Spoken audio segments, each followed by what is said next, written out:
exhibition. It's titled Beauty and Happiness. So beauty we tend to associate with just things that look nice, but that don't touch our psychological or spiritual self. And we tend to almost in our society put happiness in one corner and beauty in another. What I'm interested in is looking at the way in which objects of everyday use can, in themselves, act as agents of happiness. And by happiness, I don't mean that you'll be cheerful every minute you'll use a certain cup or chopsticks or something, but that they will, in a small but significant way, contribute to well-being, to a more fulfilled life. So I'm trying to make a connection between the way things look and the way they make us feel. What was your feeling? Well, the exhibition space is enormous and very exciting because it's not too finished. You can still do an awful lot. You can create. So it's like an empty sheet of paper full of promise. And I've no doubt that when the time comes next autumn, this autumn, we'll have transformed it into something truly spectacular. And it's nice that it has this history as an industrial building that's now finding a new cultural use. So make you feel working with these living artists? Well, they're very talented and I have great respect for them. And I think the challenge is, how much can I guide and influence them and how much can I just listen to them? And it's a two-way process. And I think I will be successful if I've got the best out of them, but at the same time have shepherded them towards the overall theme of my exhibition. Did you get much feedback?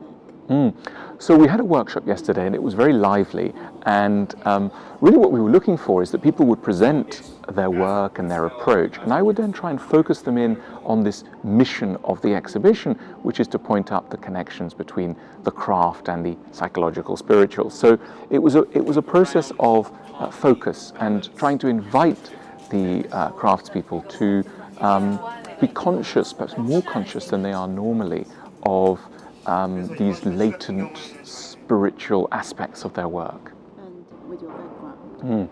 Well, crafts in Korea and elsewhere in Asia always had a double function.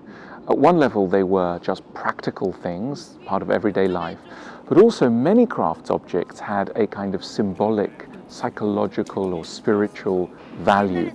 And this has often been forgotten about, and so people just look at them as beautiful things, but they don't look at them as it were, useful things that could enrich your spirit, broadly speaking.